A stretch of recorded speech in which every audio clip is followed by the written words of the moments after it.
नमस्कार प्रिय छात्रों, मूक्स के पाठ्यक्रम में आपका फिर से एक बार स्वागत है। समास प्रबोध जो अभी आपके पाठ्यक्रम में निर्धारित है उसकी दूसरी इकाई में अब हम आगे अध्ययन करने जा रहे हैं। इस इकाई में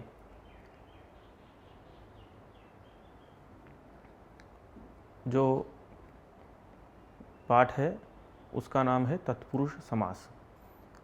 तो इस प्रकार से इसके पूर्व पाठ में आपको स्मरण होगा कि हमने अव्ययी भाव समास के बारे में पढ़ा था, जिसमें अव्ययी भाव समास के विभाग और उसके विधायक सूत्र और अव्ययी भाव समास में जो समासांत टच प्रत्यय का विधान किया गया है उसके बारे में हमने पढ़ा। अब यहाँ से हम तत्पुरुष समास के बारे में पढ़ेंगे।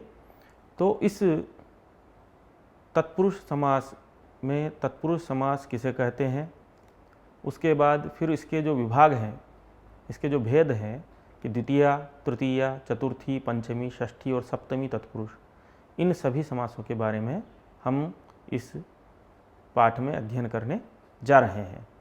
तो सबसे पहले तत्पुरुष समास किसे कहते हैं। तो जैसा कि हमने प्रथम पाठ में आपको बताया था कि प्रायः उत्तर पदार्थ प्रधानः तत्पुरुषः, ऐसा कहा था। वस्तुतस्तु तत्पुरुषः इस अधिकार में जो पढ़े गए हैं उसी का नाम तत्पुरुष है। इसका प्रयोजन में हमने आपको पहले पाठ में ही बता दिया था। और शेषो बहुव्रीहि, यहाँ तक इसका अधिकार होता है, शेषो बहुव्रीहि से पूर्व तक। तो इस पाठ में हम केवल द्वितीया से लेकर के सप्तमी तत्पुरुष समास के विधायक इत्यादि का पढ़ेंगे और इसके बाद जो कर्मधारय, द्विगु, प्रादि इत्यादि जो तत्पुरुष के भेद हैं उनको आगे के पाठों में हम पढ़ेंगे। तो अब हम आपके सामने द्वितीया तत्पुरुष समास जो होता है उसके विधायक सूत्रों के बारे में बताने जा रहे हैं। द्वितीया तत्पुरुष समास में जो पहला सूत्र है वो है द्वितीया श्रितातीत पतित गतात्यस्त प्राप्तापन्नैहि। ये द्विपदात्मक सूत्र है। द्वितीया से द्वितीयांत का ग्रहण किया जाता है क्योंकि प्रत्यय ग्रहणे तदंताग्राह्य ऐसा कहते हैं। और श्रितातीत पतित इत्यादि जो पढ़े गए हैं ये इनसे श्रित इत्यादि के साथ समास होता है ऐसा नहीं कहना चाहिए। यहाँ पर श्रित इत्यादि जो हैं श्रितादि प्रकृति का सुबंत, ऐसा लक्षणा से हम अर्थ यहाँ पर इनके लिए करते हैं। तो द्वितीयांतम श्रितादि प्रकृति का सुबंतैहि समस्यते, ऐसा अर्थ हमें प्राप्त होता है। तो द्वितीयांतम श्रितादि प्रकृतिकैहि सुबंतैहि समस्यते सह तत्पुरुष समासः। जैसे इसका पहला उदाहरण है कृष्णश्रितः।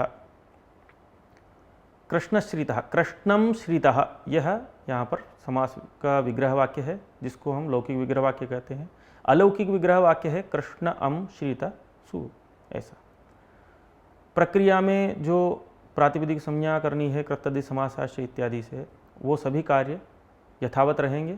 इसलिए कृष्ण अम श्रितसु इस अवस्था में प्रातिपदिक संज्ञा, उसके बाद शुभलुक, शुभलुक के बाद द्वितीयांत जिसका प्रथमा विभक्ति के द्वारा निर्देश किया गया है द्वितीया श्रितातीत इत्यादि सूत्र में, समास विधायक सूत्र में, उसका पूर्णिपाद करते हैं। तो कृष्णश्रित इस अवस्था में पुनः प्रातिपदिक संज्ञा करके शुभोत्पत्ति ही विभक्ति आदि कार्य होने पर कृष्णश्रित इत्यादि सिद्ध हो जाता है।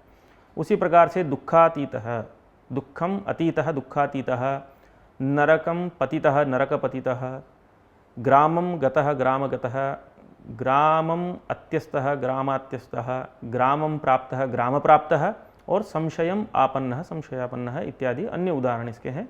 समास प्रक्रिया भी पूर्ववत ही है। इसी क्रम में यहाँ पर गम्यादीनाम उपसंख्यानम ऐसा करके एक वार्तिक भी पढ़ी गई है। तो इस वार्तिक का यहाँ पर निर्देश किया गया है जिसका उदाहरण है ग्रामगमी। ग्रामम गमी, ग्रामगमी। गमी जो है ये गमी इत्यादि जो इनका पूर्व सूत्र में ग्रहण नहीं हो पाया था, इस कारण से वार्तिककार ने गम्यादीनाम उपसंख्यानम इस वार्तिक से यहाँ पर रूप साधन किया है। उसके बाद अन्य सूत्र है स्वयं तेन और खट्वाक्षेपे। यह दूसरे सूत्र हैं जो द्वितीया तत्पुरुष समास के विधायक हैं। स्वयं कृति ही, खट्वारूढ़ जालमः इत्यादि उदाहरण यहाँ पर क्रम से हैं। इस प्रकार से द्वितीय तत्पुरुष संपन्न हुआ। अब तृतीया तत्पुरुष समास के बारे में जानेंगे। तृतीया तत्पुरुष समास के विधायक जो सूत्र हैं उनमें प्रथम सूत्र है तृतीया तत्कृतार्थेन गुणवचनेन। तृतीया से तृतीयांत का अर्थ लेंगे। तत्कृत शब्द से तेन कृतः इस अर्थ में समास से यह निष्पन्न हुआ है और तत्शब्द से तृतीयांतार्थ का ग्रहण किया जाता है। इससे तृतीयांतम तृतीयांतार्थ कृतः यह गुणः तद्वाचिना सह समस्यते। यह एक वाक्य संपन्न होता है कि तृतीयांत जो होता है वो तृतीयांतार्थ के द्वारा जो गुण है किया गया है उस गुणवाचक के साथ समास को प्राप्त करता है। गुणवचन शब्द से यहाँ पर गुण विशिष्ट द्रव्यवाचक को लेते हैं। गुणोपसर्जन द्रव्यवाची इत्यादि यह पर्यवसान होता है। और अर्थ शब्द से तृतीयांत का समास होता है, यह इसमें दूसरा वाक्य है। इनका क्रम से उदाहरण है शंकुला खंडः, शंकुलया खंडः, शंकुला खंडः, धान्येन अर्थः, धान्यार्थः इत्यादि। शंकुला खंड में क्या है? तृतीयांतार्थ के साथ जो शंकुला रूपेण करणेन कृतः यह खंडः तद्वान खंडन क्रियावान, ऐसा यहाँ पर हमने समास किया है कि तृतीयांतार्थेन नाम शंकुला रूपेण करणेन कृतः यह खंडः नाम खंडन क्रियावान, उसका समास हम यहाँ पर करते हैं। यहाँ खंड शब्द में मत्वर्थीय अर्षाद्यच प्रत्यय किया है, जिससे खंड शब्द का खंडन क्रियावान अर्थ ऐसा लब्ध होता है। दूसरा सूत्र है कर्तृकरणे कृता बहुलम। यहाँ पर भी क्या है कि कर्ता च करणंच अनयोः समाहारः कर्तृकरणम, ऐसा तृतीया की अनुवृत्ति होती है। तो कृता इसका अर्थ है कृदंतम, तो इस प्रकार से इसका अर्थ होता है कि कर्तरीकरणे च या तृतीया विभक्ति सा कृदंतेन समस्यते सह तत्पुरुषः इत्यादि। और इस सूत्र में जो बहुल ग्रहण किया गया है वह सर्वोपाधि व्यभिचारार्थ है, जिसका यह अर्थ होता है कि बहुल ग्रहण से ही कर्तरीकरणे च या तृतीया तदंतमपि बहुल ग्रहणात् क्वचित न समस्यते, ऐसा कहा है, जिससे दात्रेण लूनवान में समास नहीं होता है विभक्त्यंतर का। और बहुल ग्रहणात् से ही, बहुल ग्रहण से ही पादहारक इत्यादि नाम पादाभ्याम ह्रियते इत्यादि, इसमें जो है पादहारक में यहाँ पर अपादान में जो पंचमी है वहाँ पर भी समास हो गया। इस प्रकार से बहुल ग्रहण से यहाँ पर सर्वोपाधि व्यभिचारार्थ है ऐसा जो कहा है, उसके कारण यह अन्य समास विभक्त्यंतर के भी सिद्ध होते हैं। और यहाँ एक नियम है कृतग्रहणे गतिकारक पूर्वस्यापि ग्रहणम, कि जब कृत का ग्रहण किया जाता है, नाम कृदंत का ग्रहण होता है, तो कृदंत के ग्रहण में गति और कारक पूर्व का भी ग्रहण करना चाहिए। इस नियम से नखई ही निर्भिन्न, यहाँ नख निर्भिन्न ऐसा समास भी सिद्ध होता है, क्योंकि पूर्व में हमने कृदंत के साथ समास किया था तृतीयांत का।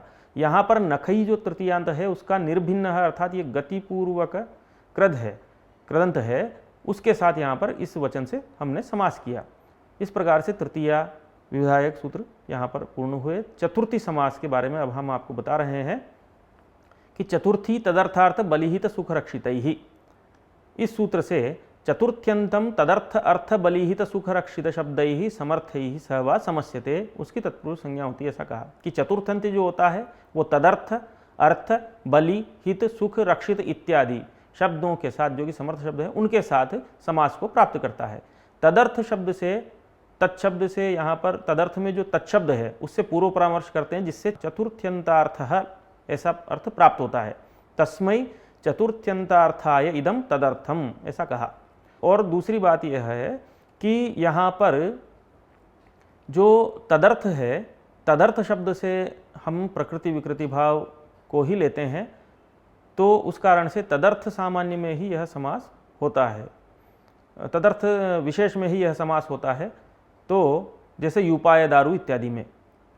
और तदर्थ सामान्य में अगर हम समास का ग्रहण कर लें तो भूतेभ्य बल इत्यादि में भी भूत रक्षणार्थतया इत्यादि अर्थ की प्रतीति होने पर समास का विधान, मतलब बलिहित सुख रक्षित इत्यादि पदों का ग्रहण ही व्यर्थ हो जाएगा। इसलिए यहाँ पर तदर्थ से प्रकृति विकृति भाव। अब पंचमी तत्पुरुष समास के बारे में आपको बता रहे हैं कि पंचमी भयेन, यह मुख्य सूत्र है। चोराद भयम चोर भयम, यह इसका उदाहरण है। भयभीत भीति भी रीतिवाच्यम, इस वार्तिक से भय शब्द के स्थान पर भीत, भीति, भीभिः इत्यादि शब्दों के साथ भी समास होता है, ऐसा वार्तिककार ने कहा है। और अन्य जो सूत्र हैं, अपेता, पोढ़, मुक्त, पतिता, अपत्रस्तैः, अल्पशः इत्यादि सूत्र जो हैं, उनसे भी पंचमी समास का विधान किया गया है। स्तोकांतिक दूरार्थक कृच्छाणि तेन, इस सूत्र से भी पंचमी समास का विधान किया गया है। स्तोकान्मुक्तः, दूरादागतः इत्यादि उदाहरण हैं, इनको आप विस्तार से पाठ रचना में पढ़ सकते हैं। अब षष्ठी समास जो है, षष्ठी यह मुख्य सूत्र है जिससे षष्ठी समास जो राजपुरुष इत्यादि में राज्ञः पुरुषः राजपुरुषः यहाँ पर समास का विधान किया गया है, उसका विधायक सूत्र है। दूसरा सूत्र है याजकादिभिश्च, और कृद्योगाच षष्ठी समस्यते, ऐसी एक वार्तिक है जिससे भी षष्ठी समास का विधान किया गया है। प्रक्रिया सर्वत्र अभी समान है, इसलिए आपको केवल नियमों का बोध कराया जा रहा है।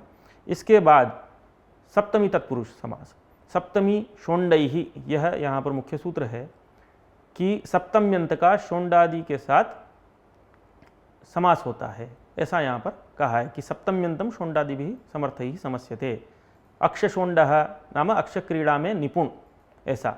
और सिद्ध शुष्क पक्वबंधेश्च, सिद्ध शुष्क पक्वबंध शब्दों के साथ सप्तम्यंत का समास होता है, सांकाश्य सिद्ध इत्यादि ये उदाहरण है।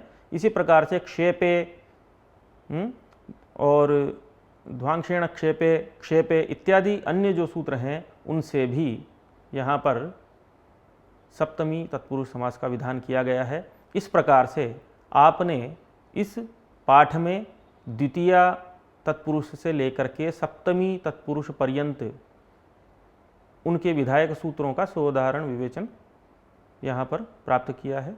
अतः यह पाठ यहीं पर समाप्त होता है। धन्यवाद।